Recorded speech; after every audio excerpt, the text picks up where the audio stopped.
depois, enquanto a gente ora, que ela possa subir. Vamos orar por essas pessoas. Pai, nós oramos pelo Benjamin, neto do teu servo, pelo dito pastor Celso, tu tenhas dele compaixão, misericórdia. Assim bem como Letícia, neto do Abel, e também a Laura, Senhor, que foi internada com pneumonia. Tu és o Deus da cura. Tu és o Deus de perto, mas de longe também. Assim nós apresentamos ao Senhor a essas pessoas, Deus, para que a tua bênção esteja sobre a vida deles. A netinha do Abel está nesse momento no UPA. Senhor, nós entendemos esse mal, essa enfermidade, e nós desautorizamos todo espírito de doença, de enfermidade, e nós chamamos a tua bênção em forma de cura sobre a vida deles, em nome de Jesus. Bate na mão do seu irmão e diga: está concordado a cura desses irmãos, e no domingo nós daremos ações de graça. Mas pastor, só limpe depois da mesa. Deus é rápido quando ele faz as coisas. Agora sim, abra comigo livro do Apocalipse, capítulo 3.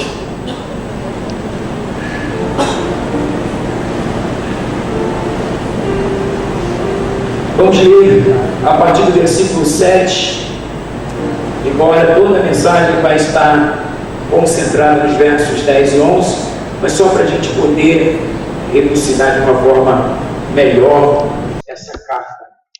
Verso 7, uma carta endereçada à igreja de Filadélfia, diz o texto: e ao anjo da igreja que está em Filadélfia escreve: isto diz o que é santo e o que é verdadeiro, o que tem a chave de Davi, o que abre ninguém fecha, fecha e ninguém abre.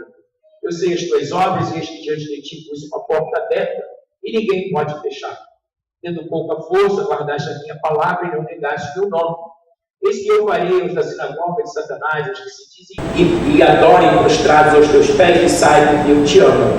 Como guardaste a palavra da minha paciência, também eu te guardarei na hora da tentação que há de vir sobre todo mundo, para tentar os que habitam na terra. Versículo 11: eis que venho sem demora, guarda o que tens para que ninguém tome a tua coroa. A quem vencer eu farei coroa no templo do meu Deus, e dele nunca sairá. Escreverei sobre ele o nome do meu Deus, o nome da cidade do meu Deus, a nova Jerusalém, que desce do céu do meu Deus, e também o meu novo nome. Quem tem ouvidos, ouça o que o Espírito diz à igreja, ou às igrejas. Pai, muito obrigado por esse momento que a tua palavra foi lida, e com a tua ajuda, Jesus, será logo explanada, que o Senhor possa nos ajudar para que eu seja bem sucedido, pois quero confessar minha total dependência. Fala com a gente, e para tanto nos conceda sabedoria, graça, unção, para que eu me faça entendido. Isso aqui não é apenas uma reunião, Senhor.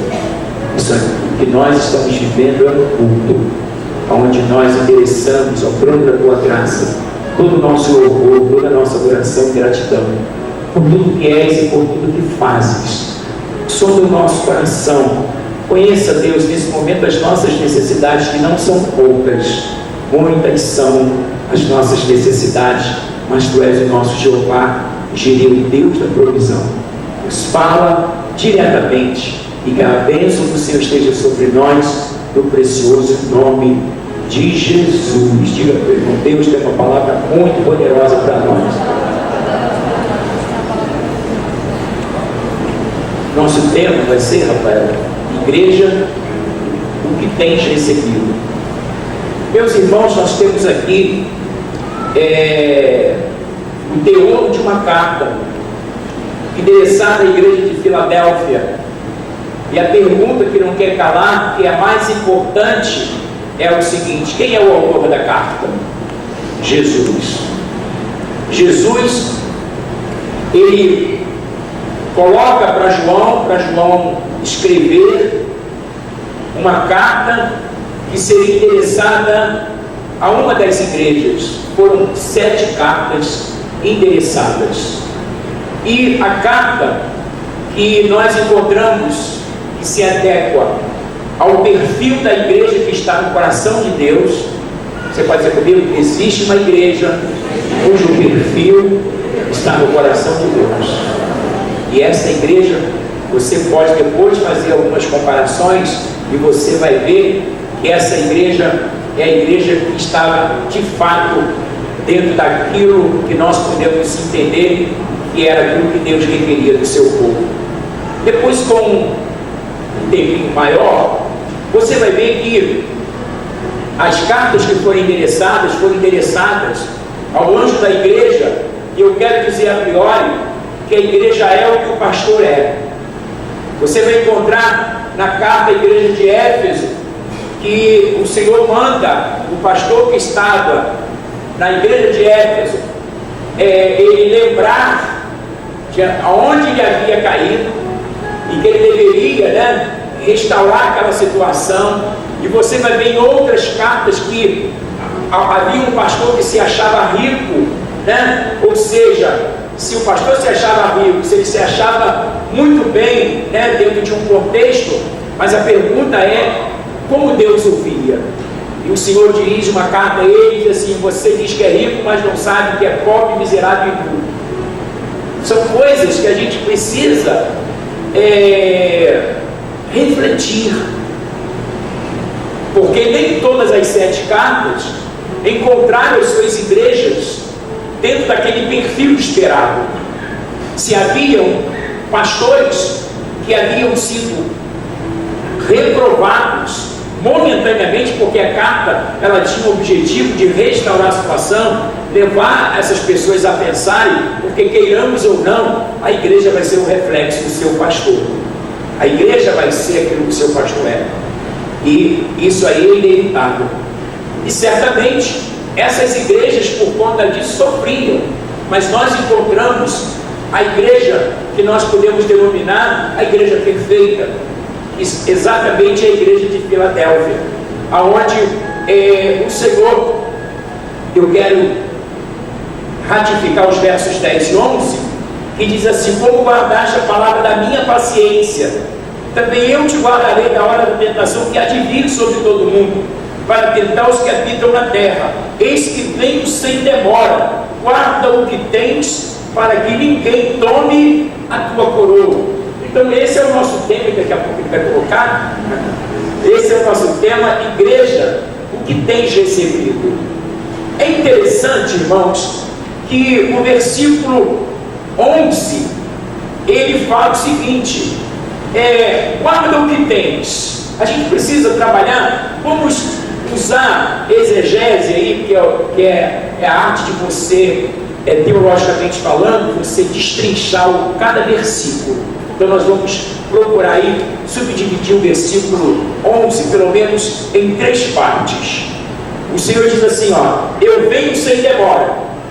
É sabido que Jesus está voltando. E você poderia dizer: mas se propaga isso há 37 anos, pelo menos 37 anos que eu estou na igreja, se propaga isso. Mas eu quero dizer que essa propagação da volta de Jesus já se dá há 2000 anos. E hoje nós sabemos que Jesus não veio até então por nossa causa, ou por aqueles que ainda não se converteram. Imaginemos, se Jesus tivesse voltado no início da era cristã, aonde estaria eu e você?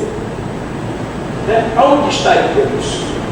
Então certamente o Senhor, conhecendo o nosso coração, que nós ouviríamos a sua palavra, e nós haveríamos de crer, e nós haveríamos de nos render, nos submeter ao Senhor por nossa causa, Jesus até então não voltou. Mas eu quero difundir isso melhor.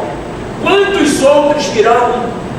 Porque Deus conhece o coração deles, e por conta disso o Senhor está retardando a sua volta em razão daqueles que ainda haverão de se converter ou haverão de vir. E esse texto, quando o verso 11 diz assim: venho sem demora, ele diz assim: guarda o que tens. Para que nós possamos guardar o que nós temos, isso pressupõe que nós temos o que? Recebido. Você só pode guardar aquilo que você tem. Você só pode preservar aquilo que lhe foi confiado. Por isso que Jesus está dizendo àquele anjo, àquela igreja, certamente essa carta, ao ser recebida pelo anjo da igreja, pelo pastor da igreja de Filadélfia, ela foi vida no seio da igreja, como nós estamos lendo hoje. Imaginemos a alegria daquela igreja de ter sido, de ter recebido aquela carta, de ter podido ver que o seu teor era um teor que agradava o coração de Deus, ou seja, aquela igreja estava exatamente caminhando em conformidade com a vontade de Deus. Aleluia. Imaginemos você e eu, né? Digamos que essa carta fosse endereçada ao anjo da igreja que está em Maricá, a igreja de Maricá. Imaginemos ouvir todo esse conteúdo da carta, como ficaria o nosso coração, né? A gente dizia assim, que alegria, a gente receber uma carta, irmãos, que não foi tão somente escrita pelo apóstolo João. Ela foi escrita, mas ela veio direto de quem? De Jesus, diga, de Jesus. Jesus disse assim, olha, aos anjos da igreja que estão, aos anjos que estão na igreja, os pastores que estão à frente das igrejas, escreve. Ou seja, foi uma ordem de Jesus. E Jesus, conhecendo o perfil, a realidade, o dia a dia de cada um, Jesus vai, em cada carta, ele especifica qual era o perfil daquela igreja. E essa carta, ela muito nos anima, porque nós temos agora uma carta para nos espelharmos, alguém para nos mirarmos, né? Para que a gente possa fazer exatamente a mesma coisa. E o Senhor diz no verso 11, venho sem demora, guarda o que tens. E nós somos remetidos àquela palavra do rei Davi. Davi disse assim, escondi a tua palavra. Em outras versões ele diz guardei. Vamos usar o termo guardei, que corrobora aí com esse texto que nós estamos lendo.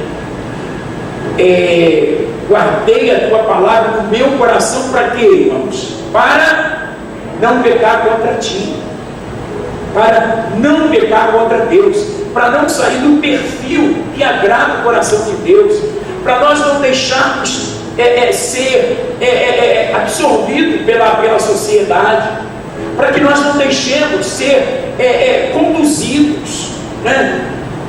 Mais do que conduzir, eu tenho um termo técnico, eu vou lembrar, condicionado pela sociedade, ou seja, a sociedade fazer pressão e nós, enquanto igreja, começarmos a nos afastar desse perfil e de repente nos encontrarmos com uma situação, né, deprimente, que não é aquela que nós gostaríamos, até porque se nós nos convertemos, se nós saímos do mundo, se nós renunciamos tanta coisa, nós assim o fizemos porque nós cremos que Deus nos chamou. Abraço de Deus, assim, creia, Deus te chamou.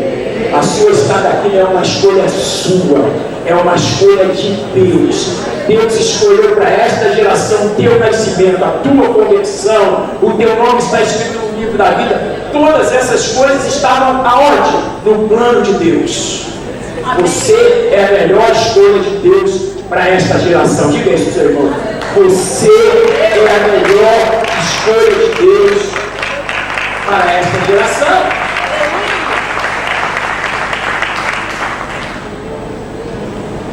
Ele está dizendo, guarda o que tens. Aí, nós homens temos essa tendência. Guardar por quê? Para quê? E ele na sequência ele diz, para que ninguém tome a tua coroa, para que ninguém tire você do lugar onde Deus te colocou, para que ninguém faça esvair sobre você a unção, a alegria, o chamado que o Senhor te fez. Guarda o que tens, para que ninguém demova você do lugar onde Deus te colocou, porque Deus tem um plano, Deus tem algo grande na sua vida. Guarda, esconde, preserva, seja idôneo, seja íntegro, não se permita ser persuadido. Guarda o que tens, porque o que tu tens você recebeu. E você recebeu de quem? De mim. Você recebeu de mim, Jesus. Diga para o seu irmão, você recebeu, meu irmão amado, de Jesus. Ele morreu na cruz pela tua alma. Ele escreveu o teu nome no livro da vida. Ele fez de você templo do Espírito Santo, morada de Deus. você é alguém importantíssimo para o coração de Deus.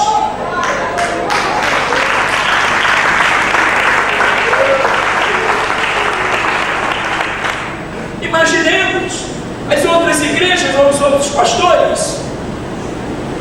Lembra onde caíste? Arrependa-te e volta ao primeiro amor. Como é que ficou essa igreja ao ler essa carta? Se ela não foi omitida, ali os detalhes. Imaginemos aquela igreja onde o seu conteúdo era dizia: você diz que é rico, bem sucedido, qual é o teor? Mas tu não sabes que é miserável, pobre e nu. Imaginemos o constrangimento do anjo dessa igreja quando teve que partilhar o conteúdo. A pergunta é: será que foi partilhado? E tem coisas, irmãos, queiramos ou não, traz tristeza, traz vergonha. Mas por que essas cartas, cujo seu conteúdo não, na verdade, beneficiou a todos? Porque se a gente se respaldasse, fundamentar no versículo 11 do verso capítulo 3, nós vamos ver então que essas pessoas não guardaram. Na verdade, todos receberam, mas poucos guardaram. De 7 igrejas, só 2 estão com perfil dentro daquilo que Deus queria.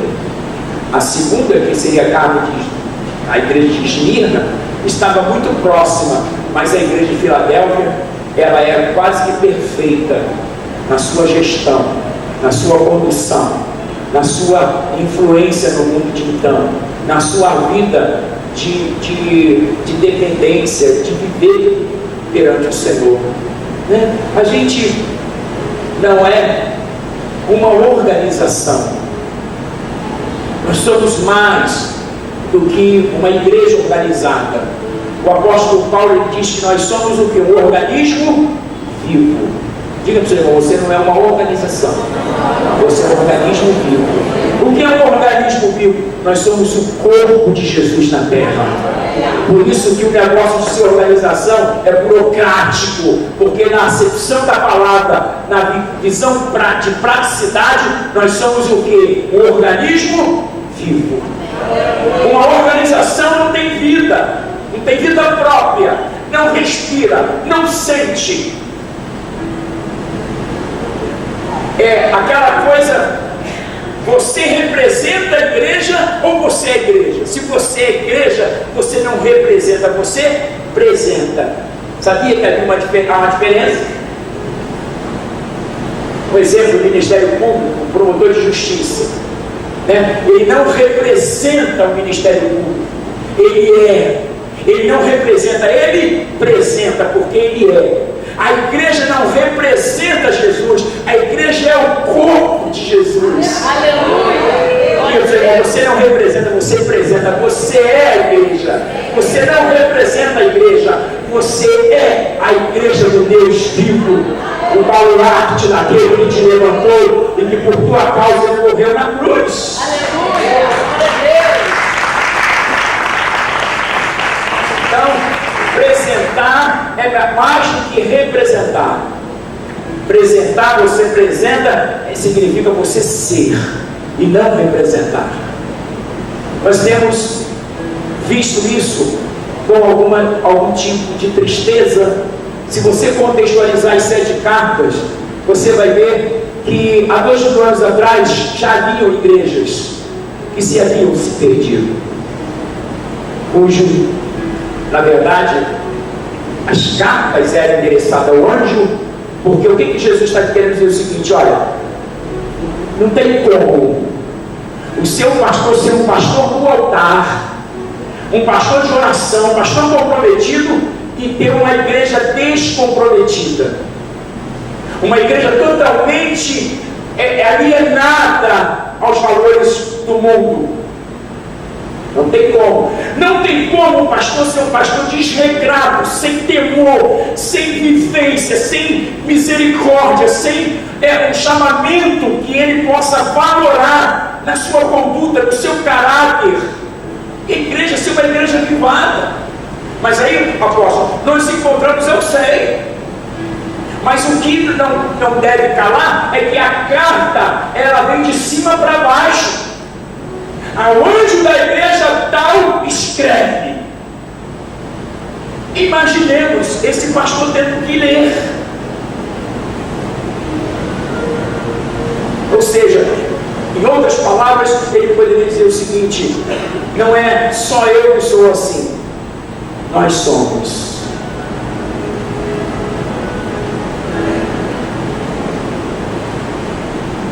Porque se o pastor for um homem segundo o coração de Deus, todos nós somos chamados. A todos nós foi confiado. Se o texto aqui diz guarda o que tens, é porque nós recebemos. Valoriza o que você tem. Faz valer a sua vida espiritual, o seu caráter, a sua idoneidade, a sua vida abundante, a sua vida no altar, né? Coisa mais importante que a gente sempre fala, que é de muita importância, mas que no século XXI é pouco relevante. Pouco relevante. É como se você dissesse assim: eu tenho uma igreja onde meu pastor serve ao Senhor há tantos anos, a sua família está no altar, mas eu não vou ficar nessa igreja, eu vou ficar na igreja ali porque o pastor começou agora, ele não tem a sua família no altar, ele não tem certeza do que ele está fazendo, e você sair de um lugar, sair da igreja de Filadélfia e ir para a igreja de Éfeso. Mas tem muita gente fazendo isso. Sabe por quê? Essa transição hoje virou moda. Não importa a carta que foi endereçada a ele, e se ele omitiu o seu teor, de alguma maneira, a igreja, que depende de ser, na verdade, um exemplo em razão daquela palavra que ela recebe, ou ela vai ser uma igreja deficiente, até que ela descubra que ela poderia, na verdade, se impor. Eu digo uma imposição com vida. Eu digo uma imposição de vida no altar, porque a coisa que mais incomoda as pessoas hoje são aquelas pessoas que vivem uma vida no altar. Deveria ser relevante, deveria ser gratificante nós termos pessoas aqui que tenham vida de oração, que tenham vida de jejum, que tenham vida de quebrantamento, que conduzem a sua casa, que são pessoas idôneas. Eu vou dizer, eu vou conseguir, eu vou continuar com essa pessoa, porque o teor da carta que foi endereçada a essa igreja é inquestionável. Por que eu vou fazer parte de alguma coisa que se tem alguma coisa para se questionar? Porque eu estou debaixo de um modismo, ou porque eu sou uma referência também como igreja? Aleluia! Eu fiquei pensando, porque eu acordei com esse texto, e quando eu acordei, o Senhor dizia: guarda o que tens. Guarda o que tens. O que nós temos recebido, precisamos guardar, é do Senhor. Mas o que a gente muitas vezes recebe, seja da sociedade, seja dos homens, seja de pessoas não comprometidas, seja do seio da sua parentela, né? Coisas que de repente vão te entristecer, e por causa disso você vai perder o seu perfil, por causa disso você vai deixar de ser quem você é. Você na verdade vai perder o controle, porque na verdade alguém que lida contigo é descontrolado. Você vai se tornar alguém desobediente, porque as pessoas que convivem com você são desobedientes. A pergunta é: quem vai ser referência? Quando Herodes trouxe uma proposta, parecia uma proposta boa, ele disse assim: façamos uma torre que toque no céu. Muita pretensão, né? Mas o que ele estava dizendo? Uma torre muito grande, que até naquele tempo, depois de 4.000 anos atrás, não se tinha uma proposta de se construir algo tão grande. como hoje nós encontramos em Dubai, né? Em prédios de mais de 100 andares, grande, até aquela Missão Impossível passou, né? Um prédio muito grande, muito bonito, em Dubai, que eles estão investindo no turismo, que está acabando o petróleo, e eles estão subindo a torre para atrair os turistas. Mas o que eu quero dizer é que Nirod trouxe uma proposta: edifiquemos aqui uma torre, vamos nos congregar para que nós sejamos um só povo. Aquilo pareceu mal aos olhos de Deus. Por que pareceu mal aos olhos de Deus aquela proposta? Porque a pergunta espiritual é o seguinte: se todos forem um, e se todos comungarem o mesmo parecer, e o dia que esse parecer for errado, todos estarão como? Errados. Quem será a referência? Quem será espelho? O que Deus teve que fazer? Confundir as línguas. Porque alguém precisava ser referência naquela situação. Eu quero dizer para você que Deus espera. Coloque a mão no seu irmão e diga: Deus espera que você seja referência, que você não seja massa, mas que você tenha opinião própria, e que a tua opinião não seja algo da tua mente, mas que a tua opinião seja algo que vem do coração de Deus. Porque Deus não quer que você só influencie, mas Deus quer que você incomode.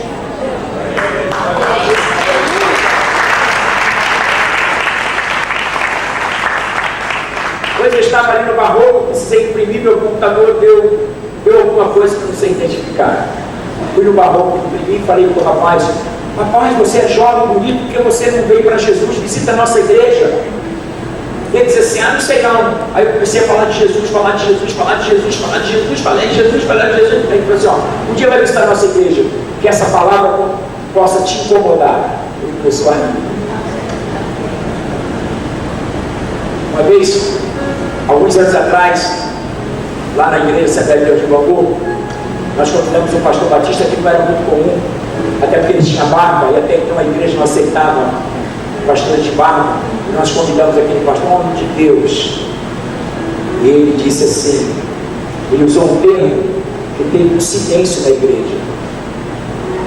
Ele usou um termo assim, graça. Ele usou, em vez de falar graça e paz, ele usou um termo que a gente parou para pensar.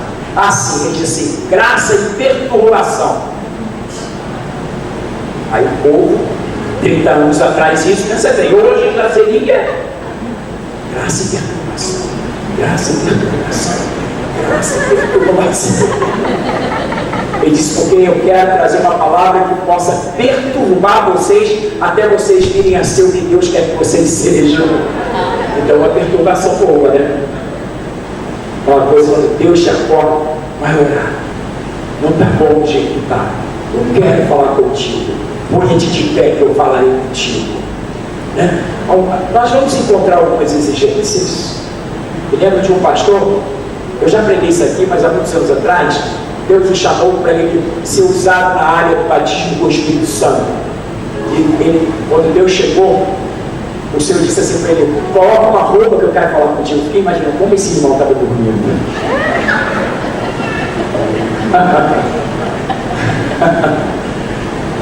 Mas isso há 30 anos atrás, a Assembleia de Deus era muito fechada. Aquele irmão de repente estava tão assim largado.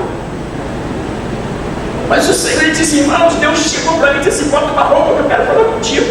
Outros Deus disse: põe-te de pé. Quando Deus diz põe-te de pé, porque a pessoa está vestida.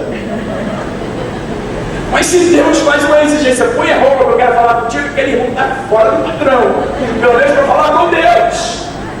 Ele disse: então rapidamente, cheio de temor, botei a minha roupa. O Senhor disse: agora levanta. Ele levantei. Então você vê, se a pessoa está bem vestida, Deus vai mandar levantar. Se a pessoa não está bem vestida, Ele vai mandar fecha a roupa e depois levanta e fala comigo. E ele disse: e eu então me levantei tremendo as pernas. E o Senhor disse assim: eu tenho um chamado, eu vou te dar um dom. Ele disse: qual é? Através de você eu vou batizar muitos com o Espírito Santo. Ele disse: se Deus não eu tenho que fazer, você só vai cantar e deixa que eu vou agir. E assim foi, irmãos. Ele foi numa vigília onde eu dirigi lá em Bangu, foram 50 pessoas batizadas com o Espírito Santo. Então você vai ver que existem algumas exigências. Calorosamente abraça essa pessoa. Pessoal, para você há algumas exigências. Exigências extras que o apóstolo ali não pode nem mencionar, mas que Deus está deixando na sua responsabilidade, porque Ele te trouxe nesta noite, porque tu és amado, Ele quer falar contigo, Ele quer te fazer referência nessa geração. Ele quer fazer de você uma referência nesta geração. Guarda o que tens. Por que guarda o que tens? É tendencioso. Eu uso um termo que está sendo muito propagado hoje, até por uma questão de defesa nossa. É assim: isso aí obedece à ordem natural, ou seja, a ordem natural é perder. Mas as pessoas estão dizendo isso nas entrelinhas. Não, meu amado, isso obedece uma ordem natural. Uma ordem natural. Hoje nós temos um número muito grande de pessoas que estão em trânsito. Igrejas que não congregam em lugar nenhum. Pessoas que estão recebendo propostas, estão negociando. Há uma igreja em trânsito e uma igreja negociante. Há uma igreja que muitas das vezes a gente tem dificuldade de absorver o lugar onde Deus nos colocou, porque às vezes nós temos uma igreja dentro da gente. E às vezes a gente é até persuadido. Vou usar um termo mais forte. Às vezes a gente é até assediado a dizer: se eu fosse o pastor, eu faria diferente. Mas Deus que conhece cada vida, Ele disse para a igreja de Filadélfia uma coisa e para a igreja de Éfeso outra. O pastor que estava na igreja de Éfeso, ele foi encontrado em falta, mas o pastor que estava na igreja de Filadélfia, ele estava bem na fita com Deus. Não, a pergunta que não quer calar é a seguinte: não importa se você está uau! Queria falar antes de pensar. Vou ver uma série, mas vamos lá com mais calma. Você está bem na fita com os homens não significa dizer que você está bem na fita com Deus. E você está bem na fita com os homens, com Deus, também não significa que você está bem na fita com os homens. Sabe por quê? É a grande verdade é que hoje se espera mais pastores que estão dizendo deixa disso para agradar todo mundo, do que aqueles pastores que têm uma palavra que muitas das vezes vai desagradar, mas é uma palavra que vem do coração de Deus. Nós estamos vivendo uma geração onde a geração não quer o pastor que diga ou que pregue que tem que ser pregado. A igreja hoje não é a nossa, não é a igreja corpo de Cristo. Há uma igreja que não é corpo de Cristo, que é, eu não sei, talvez uma organização. Que a igreja das cartas de Paulo, ela não é uma organização, ela é um organismo vivo, ela é o corpo de Jesus, ela tem vida, ela respira, ela anda, ela ora, ela jejua, ela se compromete, ela obedece, ela submete as pessoas que Deus levantou. Essa igreja é um organismo, não uma organização. Uma organização nós discordamos, nós saímos do perfil, nós deixamos de ser, mas o organismo vivo não. Ou você é ou não é o corpo de Jesus. Você pode ser uma organização, mas não ser um organismo vivo. É uma diferença enorme.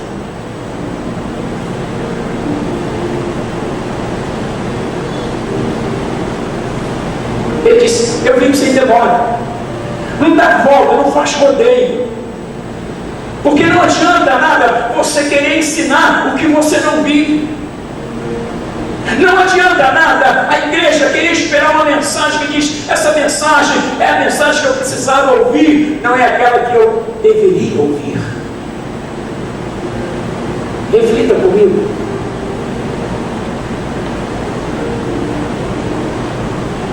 Jesus está voltando, que tipo de mensagem nós temos que pregar? Ouça o que eu vou dizer.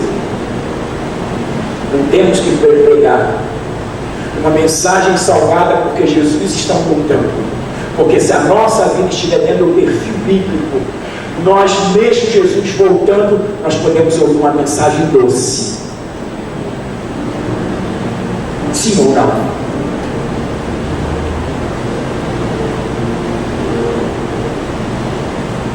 Salomão lá em Eclesiastes, em dado momento ele diz assim: vai, come o teu pão, beba o teu vinho, vou tirar vinho, tá? Vai, come o teu pão, beba suco de uva. Celebra, porque eu já me agradei das tuas obras. Ou seja, ele está dizendo assim: levanta, come e bebe e se alegra, porque você está bem na fita, você está bem no céu, você é comentário no céu, você é assunto no céu, pode comer, pode beber. Mas quando não está bem, você diz assim: ó, você não é para comer e para beber. Você não está no tempo de comer e beber, você está no tempo de jejuar, você está no tempo de colocar saco e cinza na cabeça. Você está no momento que você precisa deixar a igreja entrar dentro de você fazer parte dessa igreja e não querer criar uma igreja, porque quando você cria uma igreja, você cria uma divisão.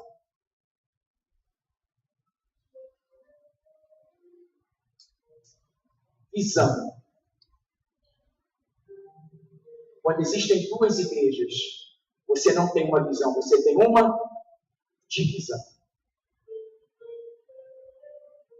Ora, irmãos, porque a gente não concorda, ora porque a gente faria melhor, ora porque não está bem, ora porque é uma deficiência. Eu vou te perguntar, quem é?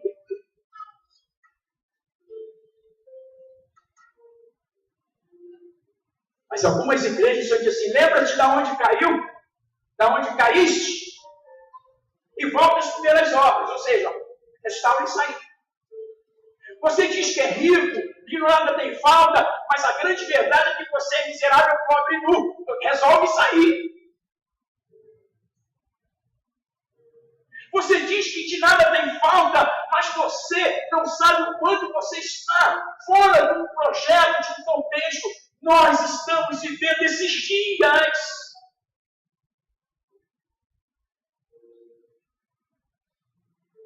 Que carta você espera receber de Jesus nesta noite? Pergunte ao seu filho.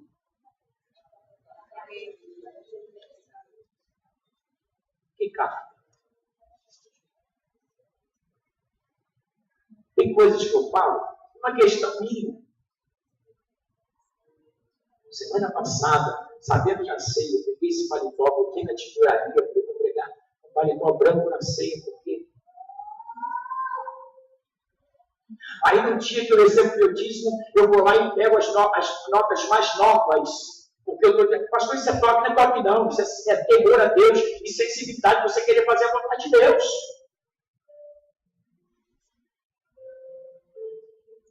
As notas mais novinhas, mais estalantes, você separa para o dízimo.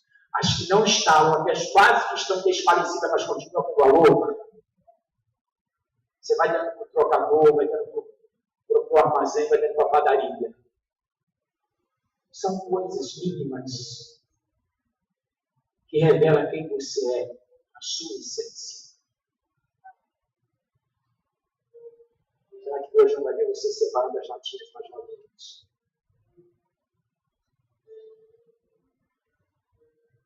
As coisas do céu, ela tem uma relação com o branco e com o dourado. Eu pego uma caneta dessa no meu aniversário, cruzo aqui, as pessoas, pastor, é vaidoso, não é vaidoso não. O que eu quero mais ou menos dizer assim, ó, eu quero trazer o céu para a terra, eu quero levar a terra para o céu, eu quero trazer o céu para a terra. Trazer o céu para a terra significa você receber uma carta, onde o Senhor diz assim: eu tenho visto a tua vida. Aleluia. Eu tenho visto o quanto você tem sido perseguido, o quanto você tem sido afrontado, confrontado, o quanto você tem sido aí, ó, bombardeado. Mas eu quero te dizer uma coisa: aqui no céu vai tudo bem, obrigado. Aleluia! Glória a Deus!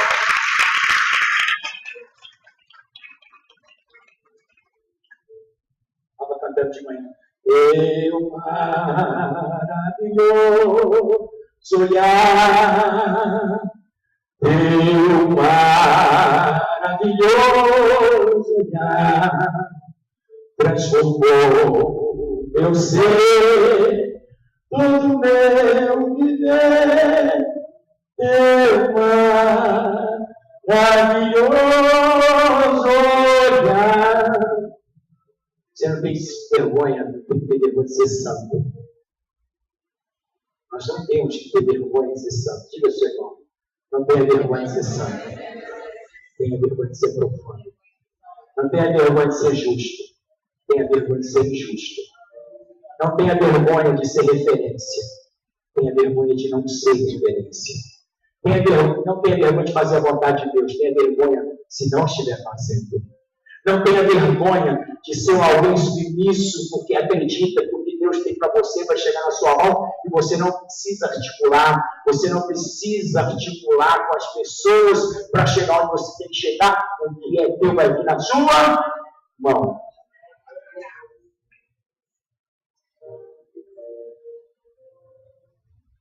Os dias que eu não tenho culto e que eu posso, eu assisto lá Rei Davi.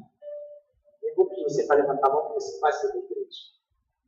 Mas é interessante, não só o Rei Davi como Moisés. Uau, você vai ensinar todo mundo. Tem que parar, né?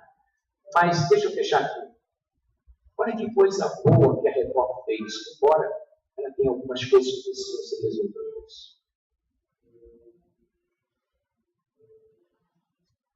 Ela ensina ali que os homens precisam se desvencilhar das imagens. Ela vai ensinando ali através da história as coisas que agradam a Deus. Quantas coisas as pessoas por assistirem vão deixando. Né? Aí o rei Davi, aquele garoto gigante, chega, afronta, e ele diz assim: quem é esse aí para afrontar o exército de Deus vivo? Imaginemos gigante, aquele gigante de 3 metros, com aquela espada, e Davi pega uma funda com 5 pedras. Os irmãos dele, tantos soldados que ninguém quis ir, mas todos quiseram impedir Davi de ir. Mas quando você assiste, você pensa assim: se você levar para o campo racional, você vai dizer, não vá, Davi! Porque era desproporcional. Porque era injusto.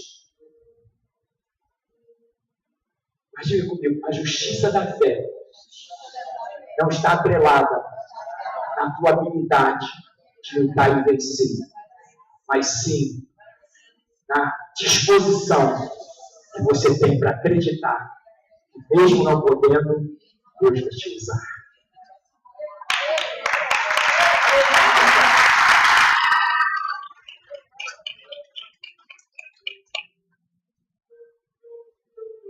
Deus vai me usar. Não preciso articular. Não preciso fazer política. O que Deus me prometeu vai vir na minha mão. Né? Vivemos hoje um sistema denominado sistema da articulação. Aí nós temos hoje aí um sítio, né? Que está preso, o senador. Aí as meninas do jogo, sem assistir o usuário. O usuário tem uma coisa estranha, assim, mas coisa boa, ele é inteligente. Elas trazem panorama político, e você às vezes fica parando para pensar e ouvir. Você fica pensando, né? A pergunta é: o sítio, ele foi preso para amenizar a questão do Cunha, alguém que poderia pedir impeachment de Dilma, ou na verdade as coisas aconteceram porque havia uma manobra. Irmãos, nós vivemos uma sociedade de manobra. Mas você não pode ser manobrado, exceto por Deus. Diga para o teu irmão, não seja manobrado.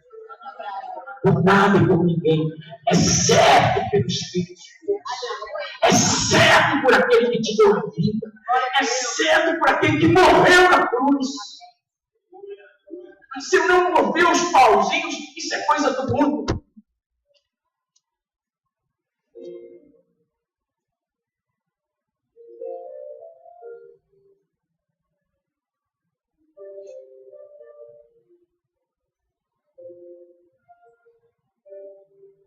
negócio é tão forte que às vezes nem as pessoas que convivem com você, pessoas de Deus, pessoas da sua família. Quem é que enxergava Davi?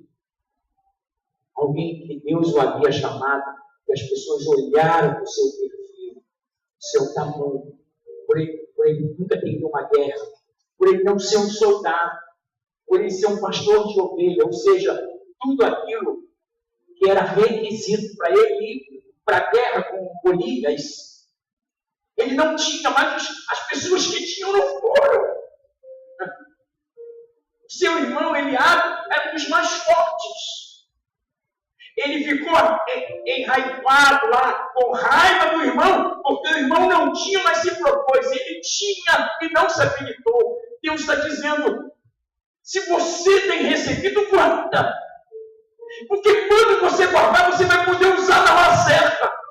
Você vai usar na hora certa, não para descaracterizar, mas para fortalecer aquilo que eu estou fazendo no meio do meu povo. Amém, aleluia. Guarda o que tens para que ninguém tome a sua coroa, porque o dia que você for manipulado por alguém, por alguma coisa, você perdeu a essência.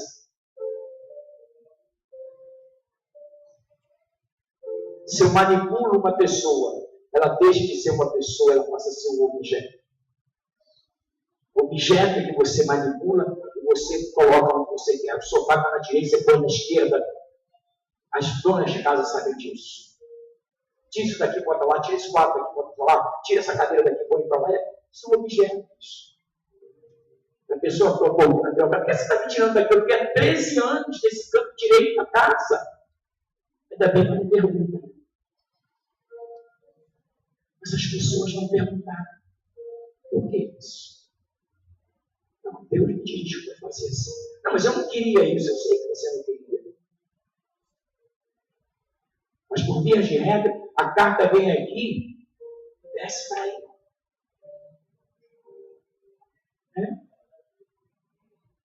Nós não encontramos carta à igreja. A igreja, leia aí, inclusive tem um pastor meu que não, ao anjo da igreja, escreve.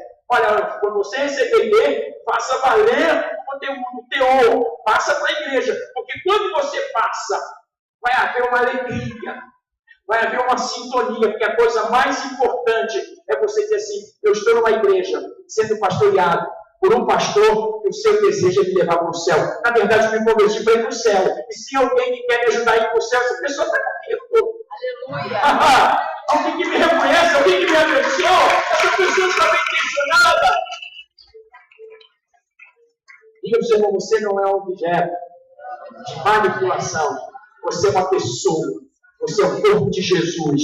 Você pensa, você ora, você jejua, você tem vontade, você submete, você é servo de Deus. Você está só aqui nessa sexta-feira à noite porque você não é objeto. Você veio livre, espontânea vontade de Senhor, eu quero nascer, eu quero a sua presença, eu quero uma palavra, ainda que me incomode, eu quero algo que me incomode. E o dia que não for para me incomodar, se for uma brisa suave, que venha a brisa suave. Aleluia. E quem é que não gosta de estar debaixo de um fogueiro tomando água de coco, com um ventinho na testa? Quem não gosta, levante a mão. Ninguém, claro. Você está debaixo de um fogueiro com água de coco, mas aquele bafão do calor que eu gosto. Você diz, Deus, pelo menos um dentinho. É verdade. Quando o dentinho chega, você diz, meu irmão aqui tem que passar aqui com seu carro, por vida boa. Mas aquele irmão é aposentado e toma café com leite ali nas tiras. Deixa eu tomar.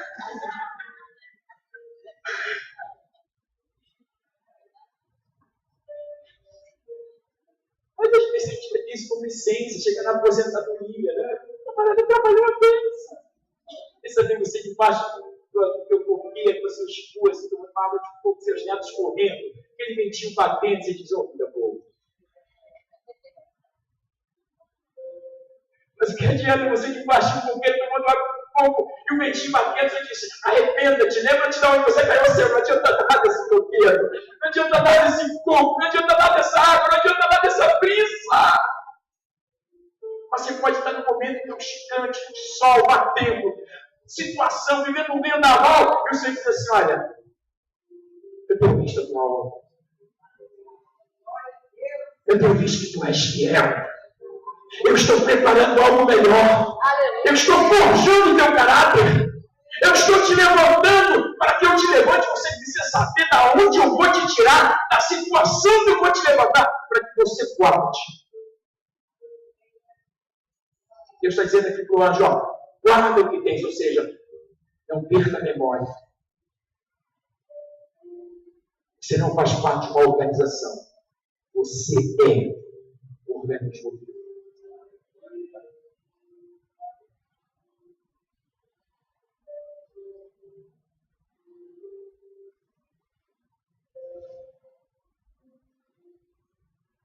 Tem coisas que eu não concordo com esse pastor, mas ele quer me levar para o céu, eu vou somar com ele.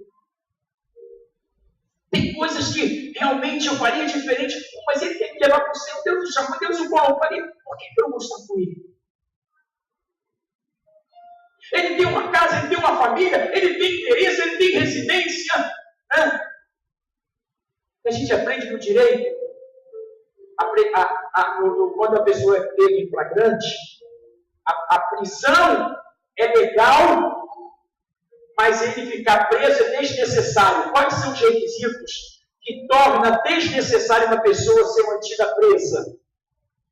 Ele tem trabalho, ele tem bons antecedentes, é réu primário e tem residência fixa. Quando você envolve aí na televisão, muitas vezes, a pessoa fez, aconteceu, assaltou uma pessoa, e coisa e tal, e chegou na delegacia, o juiz arbitrou lá uma criança, a pessoa foi embora. É por causa do direito fala sobre isso, que há uma presunção de inocência. A Constituição, no artigo 5º, no inciso 50, 60, 61, ela fala sobre isso. O que quer dizer isso? É que o teu antecedente vai fazer a diferença. A pessoa cometeu lá, viu uma situação de facilidade, foi lá, pegou, botou no bolso, mas ele tem bons antecedentes, ele é trabalhador, ele tem residência fixa. A prisão é legal, mas ele ser mantido preso é o quê? Desnecessário. Entende o que eu digo? Por isso que às vezes a pessoa não fica. Mas quando a prisão é legal e necessária, se aquela pessoa for liberada, ela pode fugir. Se aquela pessoa for liberada, ela vai fazer as mesmas coisas que ela fez, porque, enfim, ela está contaminada, ela precisa ser mantida presa para ajudar lá no processo. Quando a gente tenta fazer uma sintonia de uma coisa ou outra, tem tudo a ver com as questões espirituais, irmãos. Porque na questão espiritual, as pessoas estão presas.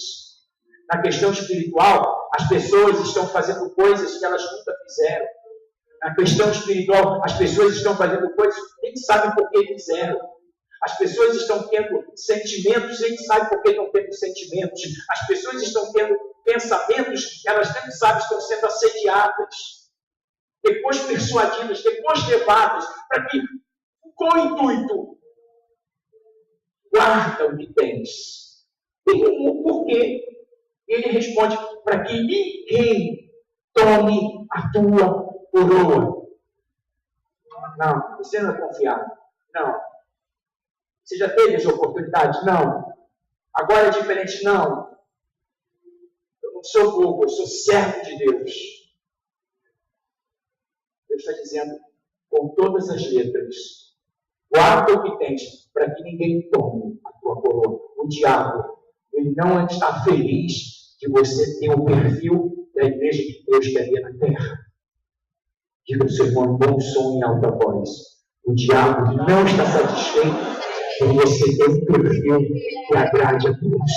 O que tem te mantido no perfil é porque você tem guardado o que Deus te confiou. Vamos ficar de pé para a gente orar, senão vira aqui até uma vigília.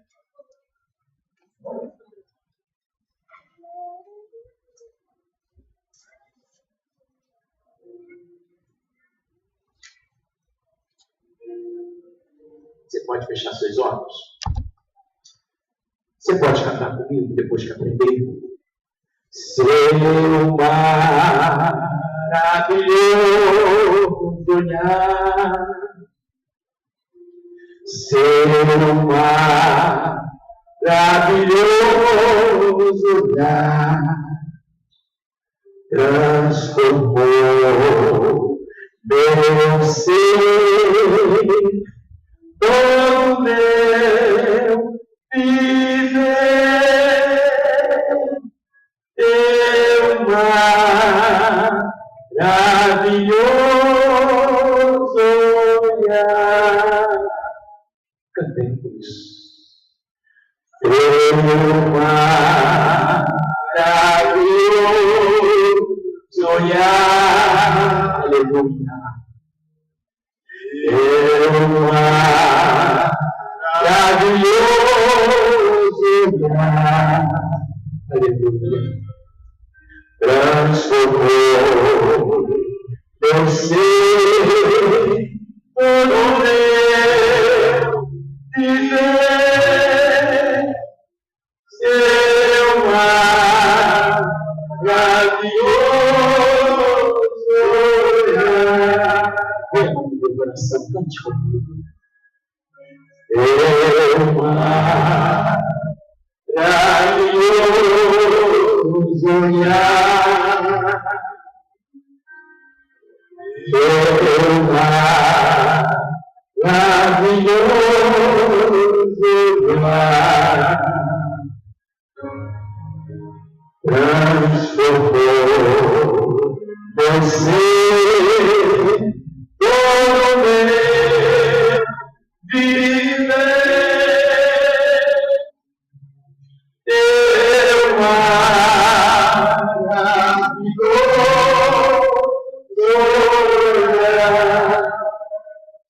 Ah, Jesus, que o Senhor esteja escrevendo cartas que sejam endereçadas a cada um de nós. Que Tu venhas nos falar acerca de coisas da nossa própria vida, da nossa individualidade.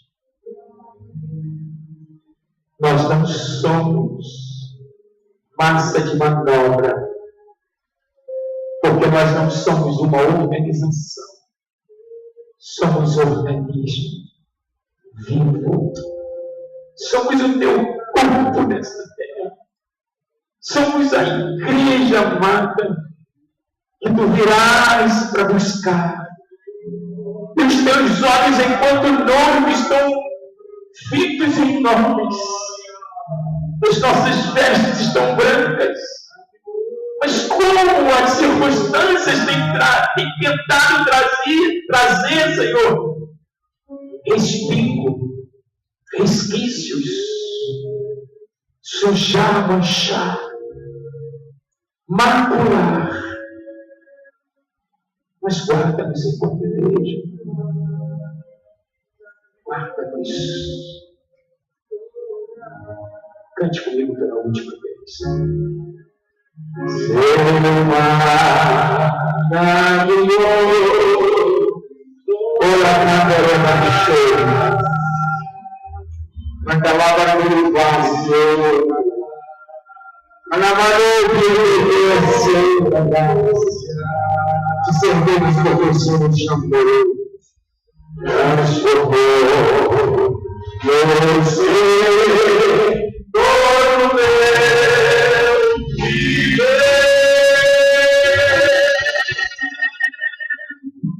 Seu maravilhoso olhar. Somos aqui, abraça seus irmãos e cante comigo.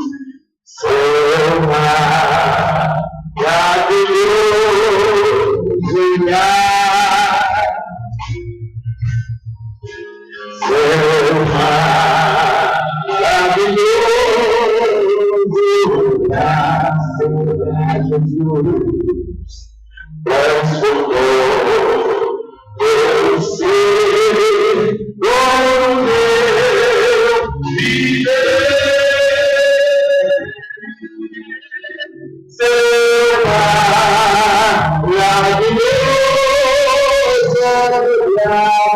agora no céu.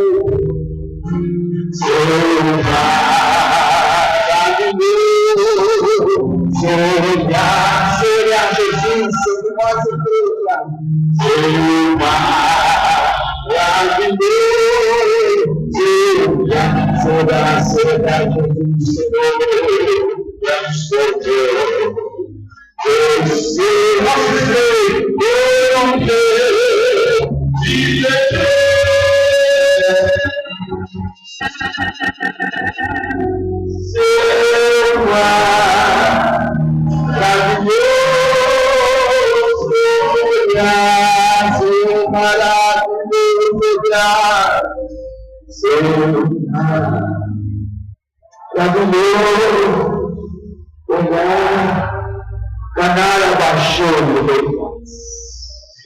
escreve para cada um de nós, Jesus.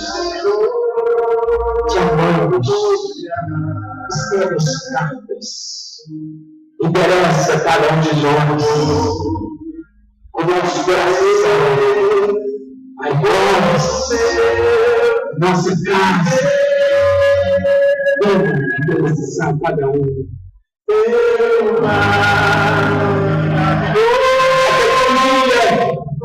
Nós possamos confrontar as nossas cartas e vemos as nossas cartas são iguais. O teor das cartas são iguais. Endereços diferentes.